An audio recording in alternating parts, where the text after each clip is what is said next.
Welcome in, everyone, and thank you for listening to the 192nd ever episode of the Missouri Sports Podcast, brought to you by 106 Apparel and recording from the Revel Advertising Studio in beautiful Springfield, Missouri. I'm one of your hosts, Cameron Albert, alongside my good friend and fellow Mizzou fan, Kyle DeVries. How are you doing today, Kyle? I'm doing great, Cameron. How are you? 2 weeks in a row, we're doing this way too early in the morning. Yeah. I'm not gonna lie. Last night was probably the worst night of sleep I've ever had in my life. You don't even have a baby. I know. I'm pulling a Cameron here, like no sleep, team no sleep. It was like storming all night long. Like I like the rain. The rain's nice, but like, does it have to just be like loud thunder all night long? Like really? And my dog's like on top of my head all night. It wasn't a great night, but you know what? Here we are, regardless, and we're cheery and happy, and we're ready to talk Mizzou. So. That's absolutely true. We're just going right through it. Soldier on. Yes. Yeah. We got some stuff to talk about. We're gonna once again revisit the Mizzou football quarterback situation. There's new developments there potentially. We're gonna talk about the status of the basketball roster, who could be the next addition to the football roster. All of that. But first, don't forget to subscribe on YouTube, give us a review on the podcast platform you listen to us on, and you can support us directly on Patreon, patreon.com/Missouri Sports Pod.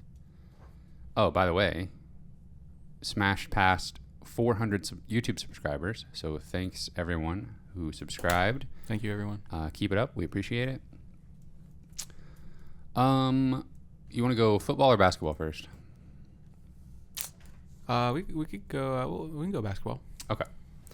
Basketball would be a shorter segment, I think.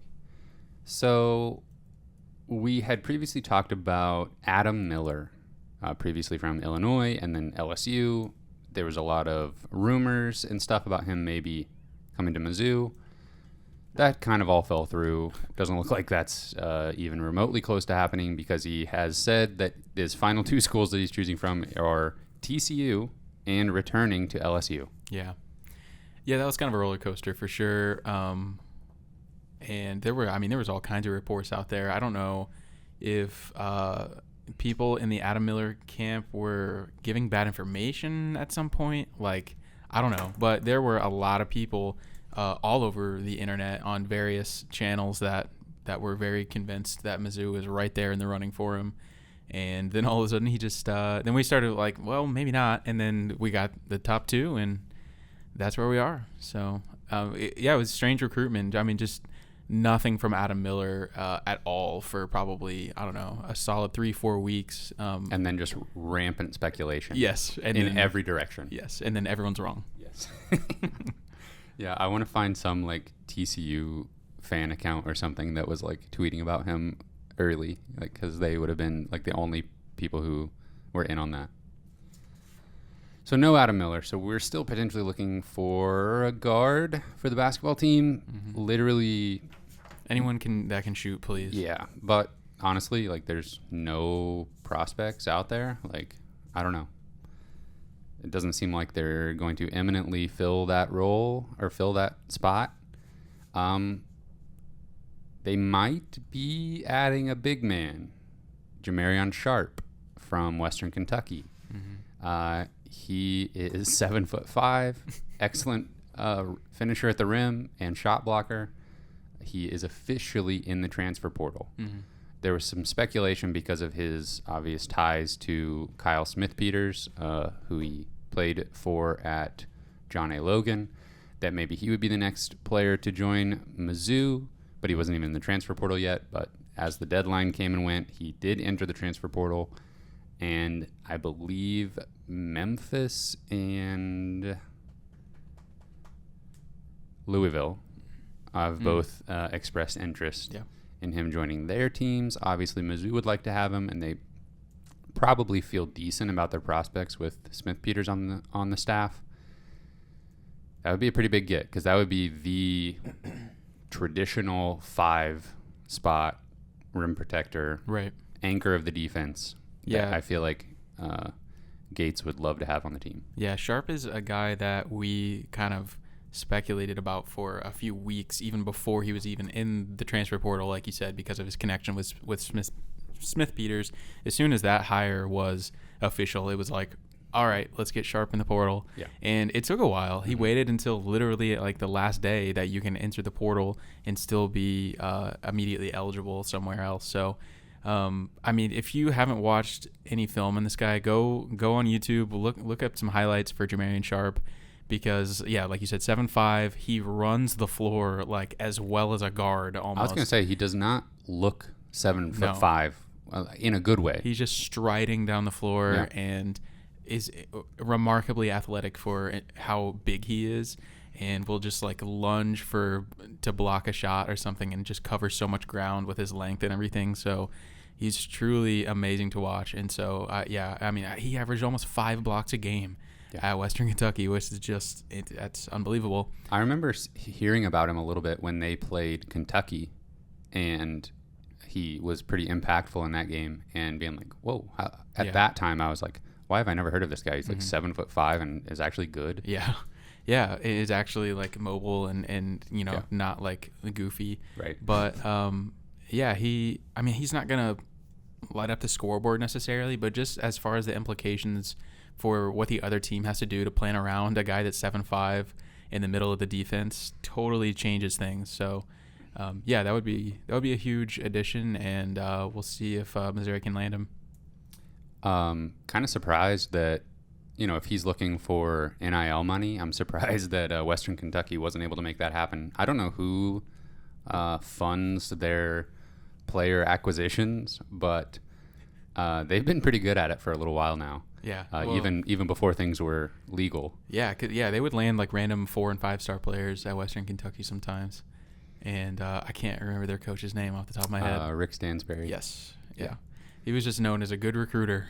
Yeah, he's a very good recruiter. Yeah. He finds a way to get guys on campus. Yeah. Wasn't able to hold on to Sharp, though. True. I would love for Missouri to add Sharp. Oh, me too. That would be huge. They still have 2 spots open. Yeah. So give us Sharp, and then give us Isiaih Mosley, the one of the greatest homecomings ever. Yeah. Back to Columbia. That would be amazing. I don't think that's gonna happen, Cameron. I think you probably already knew that. I'm set on it happening. So. Isiaih Mosley transferring from Missouri State, so from here in Springfield. I've watched him play the last 3 years. He is honestly probably one of the best pure scorers in college basketball. I watched him score like 40 points against Northern Iowa this past season. He was one of the best this past year as a junior. Yeah. He definitely will be this upcoming season. Right. Yeah, he is truly gifted at just scoring the ball in every way possible from every distance from the basket that you can imagine. And so he is now officially in the portal. There was some, I thought that there was a good chance he could return to Missouri State. There was actually a lot of rumors that he was most likely going to return from kind of some of the Springfield area journalists. And the Springfield area businesses put a fund together for an NIL fund to try to keep him here. The entire city of Springfield was like, we will come together and keep you here with NIL money. And we even donated a few mil and everything. So, but it wasn't enough to keep him here. So, he of course has every big name in college basketball on him. North Carolina, Duke, Kansas, they're all interested, and so I unfortunately do not think that the greatest homecoming ever is going to happen, Cameron. Yeah, he's very good friends, literally lifelong friends with 2 players on Kansas roster, DeJuan Harris and Christian Brown. Except I think Brown's going to the NBA. Maybe that's true. He declared he could return. He has a year of eligibility. I wonder if his draft stock would be at its peak right now, or if returning would help him. I don't know. I feel like he would probably only have a similar season. I hope he's gone. I kind of do too. But if they're replacing him with Mosley. Yeah, honestly. And KU's coming to Columbia this upcoming season, right? Yes. So there will be a homecoming, whether you like it or not. Yeah. Well, I'm presuming a lot here. You're assuming, yeah. Oh, I mean, I'm right there with you. I think he's going to Kansas. I think he's a Kansas lock, unfortunately. And I even thought about that in the season. I had one of those like awful moments where I was like watching Isiaih Mosley, and then I was like, man, there's no way he plays here next year at Missouri State, right? And I'm like, what are some realistic places that Mosley could go? Yeah, Kansas makes all the sense in the world with, Egbaji leaving and some of those guys. Like, they're going to have spots open, and they're going to be all over him. But, yeah, you bring up a good point. Mosley's going to be coming back to Columbia, most likely, in my opinion. And DeJuan Harris will be making a homecoming no matter what. For sure. And what a likable player, honestly, in my opinion, Harris is. Yeah. And just like low-key, just like doing the dirty work. Does his job, yeah. Not too flashy. Yep, I hate it. And and it's like, there was a team in Columbia that could have used a point guard the last couple of years. I don't know what you're talking about. Yeah, so they're gonna do the whole. If he does go to Kansas, I mean, just get ready for, all the stories about how Missouri, was too good for him, or something he took his eligibility elsewhere and made him look bad and stuff. It's gonna happen. Just go to Duke. I've never wished for a player to go to Duke. Oh man. So I don't know. Missouri will reach out, right? I mean, I saw a list a couple days ago of programs that have contacted him. It was maybe 7 or 8 schools. Missouri was not on that list, but that doesn't mean they haven't reached out. It could mean that they didn't have enough room on the tweet for lowly Missouri. Yeah, I don't know. I don't see it. It's not going to happen, I don't think. Yeah.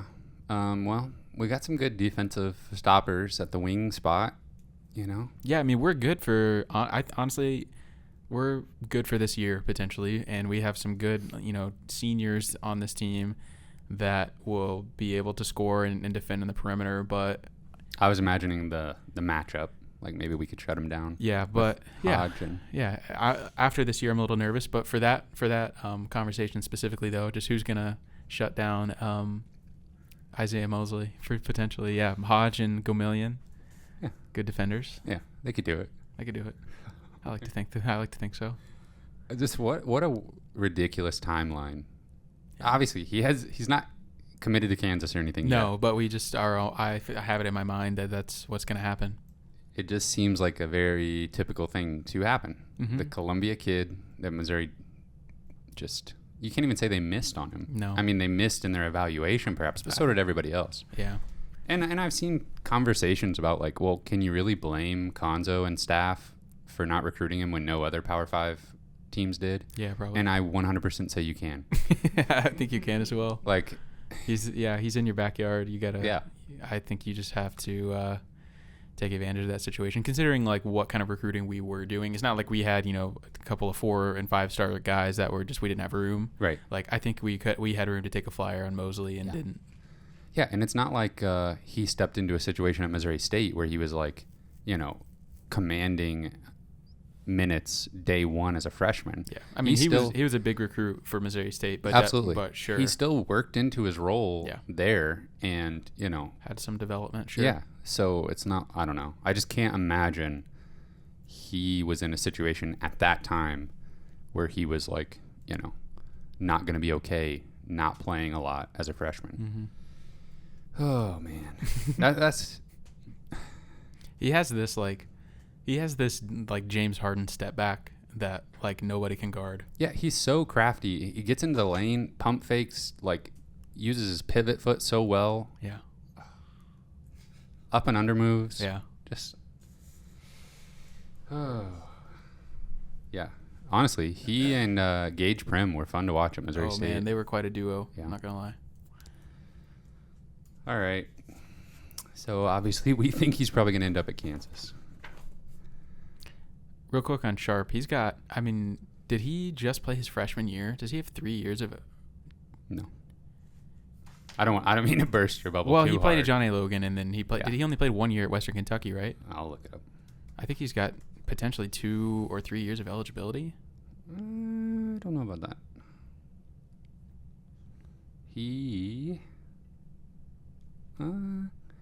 According to Ken Pom, he just completed his junior year.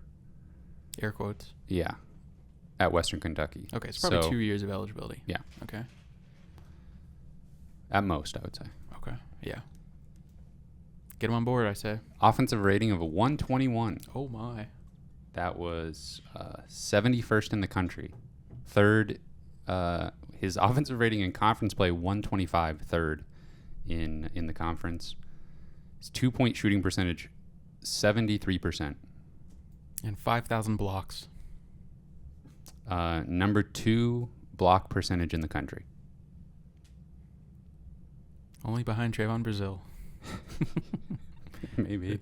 Number 1 effective field goal percentage. Jeez. Very efficient at the rim. Yeah, his highlights are basically just like throw it up near the rim, and he just went up and got it. Yeah, so give me Sharp and Mosley, and we've got a roster for next year. Sounds good.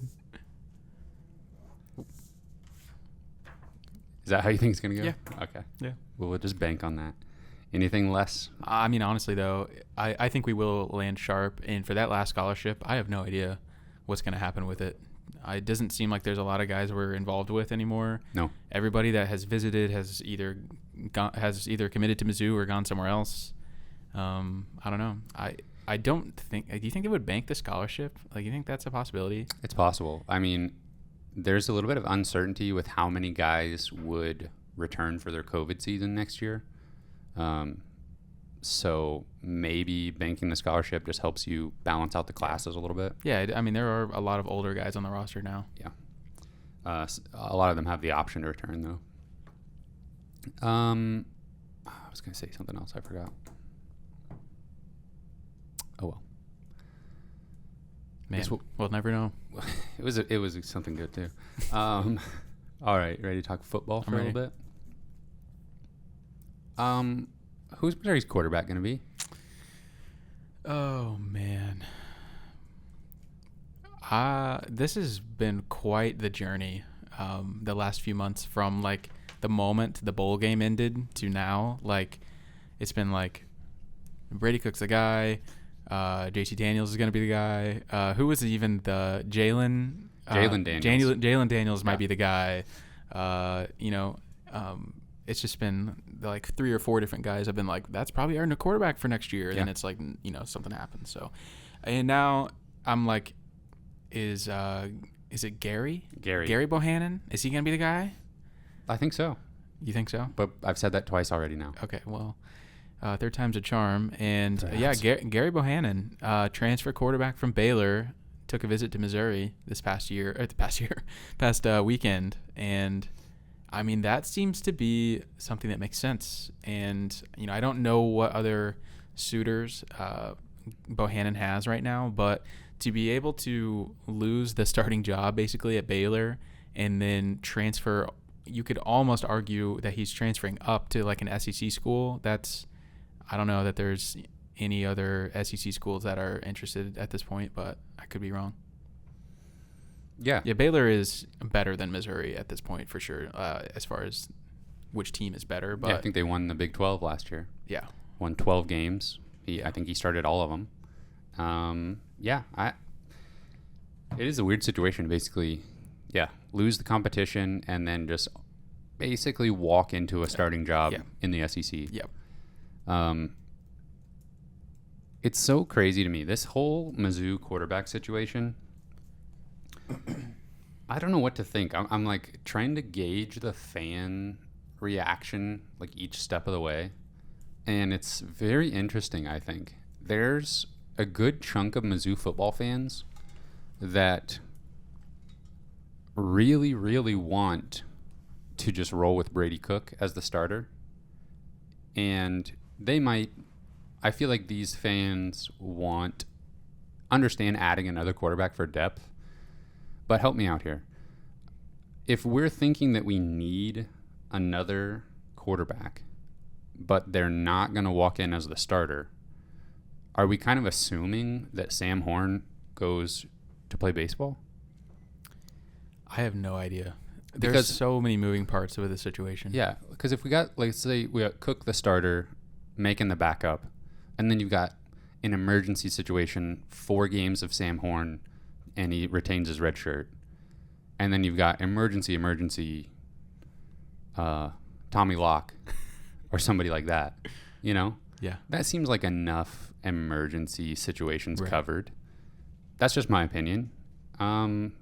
But if you think that Horn is not coming to Mizzou, if you think he's going to go MLB, then even if you think Brady Cook is the starter, then you probably do want to add a quarterback. I think it just is more about, I think it's probably less about what Sam Horn's going to do and more about, I don't think Drink feels comfortable rolling in the season with Brady Cook. Actually, I should probably rephrase that. I think he would feel okay about it, but I think he would feel better if there was a more experienced option. Yeah. And, I don't know what's going to happen with Horn. I think there's probably still a very good chance he ends up at Missouri, at least for his freshman year, and shows up to compete. But I was thinking more from the fans' perspective. Yeah. I feel like there's I put my psychologist hat on here. I feel like there's maybe a little cognitive dissonance or something where people want Brady Cook to be the starter, but understand Coach Drinkwitz is really trying to add another quarterback. Mm-hmm. So that must just be for depth.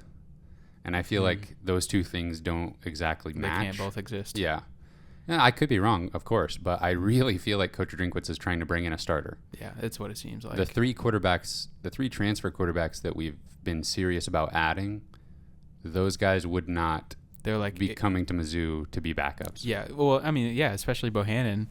He literally transferred the second he knew he wasn't starting at Baylor, Right. So he probably is not going to transfer somewhere where he isn't going to be the shoo-in to start.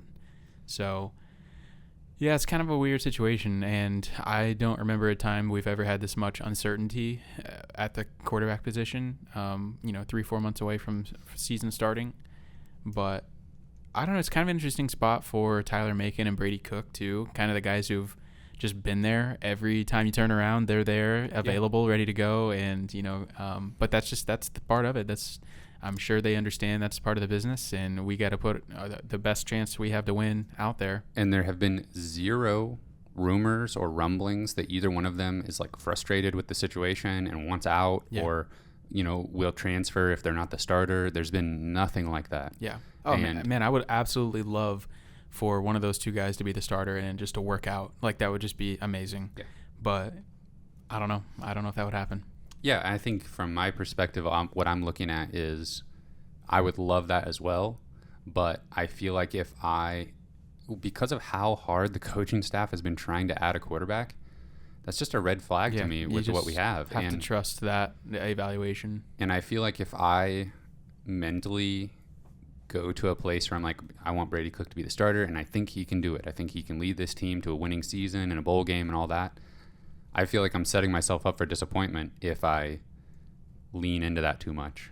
Yeah, I think Brady Cook is certainly a very high floor kind of guy. Like, he'll come in and we'll be fine, but his ceiling is just very limited in my mind. And he is fairly athletic. He can move, and he's shown he can make some good throws. He made an amazing throw in the spring game to Luther Burden. Mm-hmm. Having good wide receivers helps the quarterback a lot. And so maybe Brady Cook could improve from what we've seen of him with an upgrade in wide receivers. But I agree. I think I would probably prefer to trust the coaching staff and have Bohanon as the quarterback if that's what the coaching staff wants. It seems to be like that's what they want. Yeah, for sure. Bohanon last year at Baylor completed 63% of his passes for 2,200 yards, 18 touchdowns, 7 interceptions, a quarterback rating of 146. And then he also rushed 76 times for 323 yards and another 9 touchdowns. Oh, wow. So pretty obvious dual threat, and he looks really good running the ball. Mm-hmm. Like, he sees the field well, makes cuts. Not like a running back, right? But he does an incredible job for a quarterback. RG3 light a little bit. Honestly, what I saw looking at him was James Franklin. maybe a little bit more nimble, but of course we sort of remember the 2013 James Franklin. Right. And I'm thinking more like 2011 James Franklin, last year in the Big 12. Maybe not, Bohanon's maybe not like trucking guys as much as James Franklin did, but just Bohanon is James Franklin-esque in that he is looking to pass and then is extending the play, still looking to pass, and then takes off if he has to. I really liked seeing that, and that's what reminded me of James Franklin. James Franklin was never, unless it was a designed run, he wasn't just like panicking and trying to take off. And that's what I liked from Bohanon. He's still going through his reads, and then when it completely breaks down, then he takes off. Gotcha. So yeah, I would love to see him as the starter.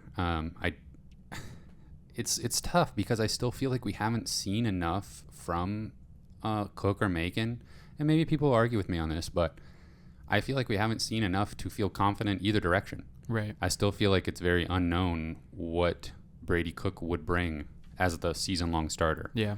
Yeah, I think both those guys are exciting to think about what they could be. And, we saw some flashes from Macon last year whenever he played in the Georgia game. Like, man, I was wanting to see more of him out against the best defense by a mile in the country last year in Georgia. Macon had some nice runs. Obviously, he needs to work on, his precision in the passing game, but clearly has a cannon for an arm. And had some nice completions down the field at times. That's the kind of guy that if he really clicks after a couple of years of development, could be really, really good. His ceiling is, could be really high. Honestly, sometimes the best way to get those guys experience is just to put them out there in the game. Well, that's what I'm thinking now. It makes me even more frustrated that Drink didn't go to one of these guys last year. Yep. That was really frustrating. Yeah, and that would be pretty helpful right now if we had more... Have a better evaluation. Yes, if we knew what these guys could bring. And maybe he just knows that they don't have what he wants. And that's what we were saying all last year. Like, what is he seeing in practice that makes him not want to go to these guys? Yeah. And it took, all the way into the bowl game for an injury for Brady Cook to get a start. Yeah, I'm always, obviously I just said 5 minutes ago, I want to trust the coach's evaluation. And then there's like the situation that I can never get over, the situation with Sean Robinson where he was the day one starter and looked horrible. Yeah. No offense. I love Sean Robinson. Yep. But he didn't, again, he had to play Alabama. But the team was clearly, the offense was more efficient when Bazelak got in there, and it was like, what were you seeing in practice? Right. And, I don't know. They pulled the plug on that really quick, though. That's another interesting point, is they must have felt like it was pretty even going into that first game for them to make the switch that quickly. Yeah, it was like a game and a half, and Robinson was out. So in the coaching staff's mind, obviously we're reading into this a lot, but we got to, it's a very strange situation. Yeah. So the coaching staff's mind, if you're comparing those two situations, the gap has to be greater, considerably greater in their mind, going from Bazelak to exactly, because Macon. They showed in that first season, if the quarterback is not working out, we will pull him and put in somebody else that we think can be better, and they did not do that last season until they basically had to. Yeah. So that is certainly concerning about the prospects of Cook and Macon. Yeah. So Bohanon, come on down, and he only played multiple games, I think, in 2 seasons. He was at Baylor for 4 years, really only played much at all for 2 seasons, only one as the starter. So he might have 2 years of eligibility. Again, nobody knows how any of that works. If he wants it, he can have it. Yeah. That's what the NCAA is doing now. You want an extra year? Sure, go ahead. 10 years from now, they'll be like, were you here during COVID? Maybe, yeah. All right, here's another year. But we don't need him for 2 years because Sam Horn's going to take over and lead us to the national championship. It's amazing, like, how our just, like, feelings, or at least my feelings of Sam Horn have just been all over the place. Like, holy crap, this guy's the savior of Mizzou football. And now I'm just like, is he going to show up? I don't know. Yeah, there's people on the internet that know more about the MLB draft situation than we do, and it's still very conflicting. I mean, there's people that think he'll take the signing bonus and go MLB. I think that's the minority opinion, but also we might be dealing with Mizzou fans who just really hope that he comes to Mizzou. I don't even know when the timeline of when we'll know what's going on there, but yeah, I mean, he would need to be on campus in a month. Yeah, well, there we go. We'll find out pretty soon, I guess. One other note about quarterbacks, 2023 4-star from Washington, Jamarion Johnson, visited Mizzou recently and had only fantastic things to say about his visit. Producer Cameron? I was just couldn't remember if I hit record or not. Oh, okay. I saw you looking at the camera. You were really scaring me there for a second. I scared myself. Yeah, I mean, that would be, it sounded like that visit went really well, like you said.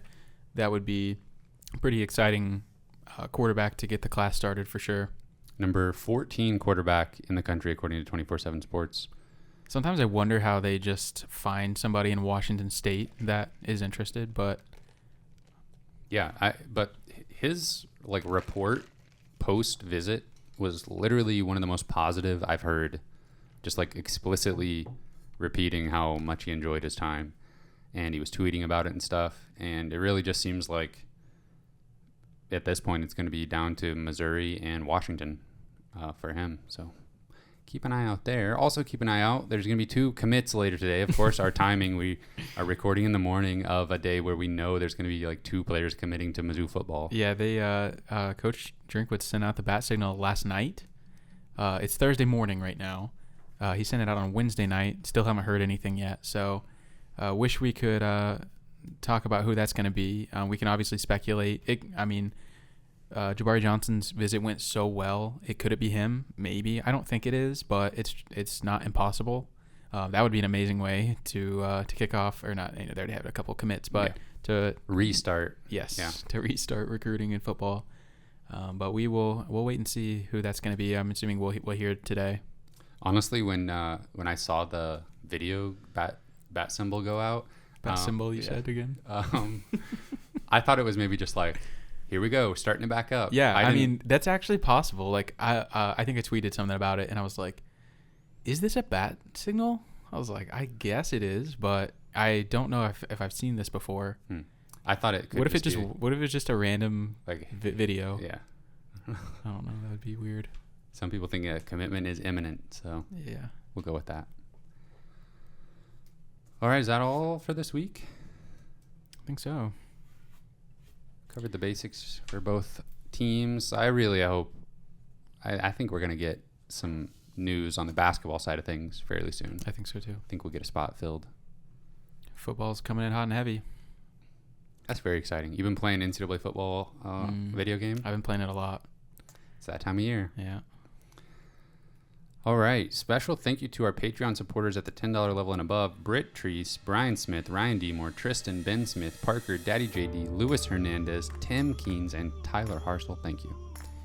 Thank you, boys. You can find this podcast on Spotify, Apple Podcasts, and Google Podcasts. We're on Twitter at Mizzou Sports Pod, and you can email us at MissouriSportsPod@gmail.com.